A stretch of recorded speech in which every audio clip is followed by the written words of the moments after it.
सबैजनालाई नमस्कार। आज हामी यो शनिबारको बिहानीमा खुसरादेखि पातलङ्गादेखि काँक्री बिहार हुँदै नयाँ गाउँबाट पैदल यात्रा गर्दैछौँ।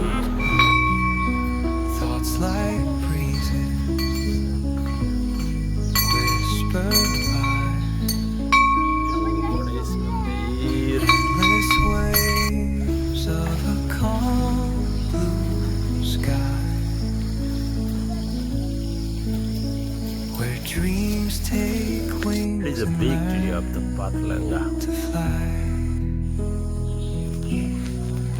Gentle echoes of time's embrace. यो चाहिँ यो खालिएका बोतलहरूको राम्रो सदुपयोग गरेर फेन्स पार लगाउने काम चाहिँ भएको थियो। फालेका बोतलहरूको सही फालेको सबै चिजहरूको सही सदुपयोग भएको छ। हेलमेट त्यसपछि आज हामी पातलङ्गा गाउँमा घुम्दैछौँ। पातलङ्गाको धेरै ठाउँहरू हामीले हेऱ्यौँ।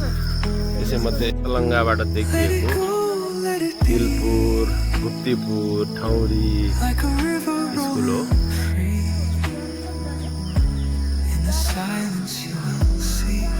हिलो छ, तर हामी यो हिलोलाई चल्दै भए पनि हाम्रो यात्रालाई पुरा गर्दैछौँ। काँक्री बिहारको छेउछाउबाट हामी आजको घुमाइ काँक्री बिहारको डाँडासम्म।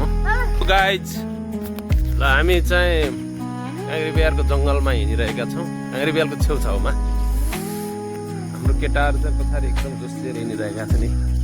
ओ हेलो मिस्टर।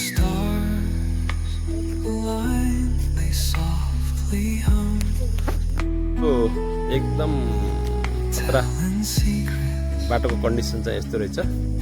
केटाहरू यताबाट हिँड्न नसकेर यहाँ माथिबाट हिँड्दा लोड लाग्यो। केटाहरूले लोड यहाँबाट हिँडिरहेछन्। मैले सोचिरहेको छु अब कसरी जाने होला भनेर। कसरी जान्छ तिमीहरू? ल ल ए खस्छ उता बाटो तलतिर। कस्तो खालको फुल हो यो? के जङ्गलमा फुल्ने फुल चाहिँ खतरा फुलेको छ।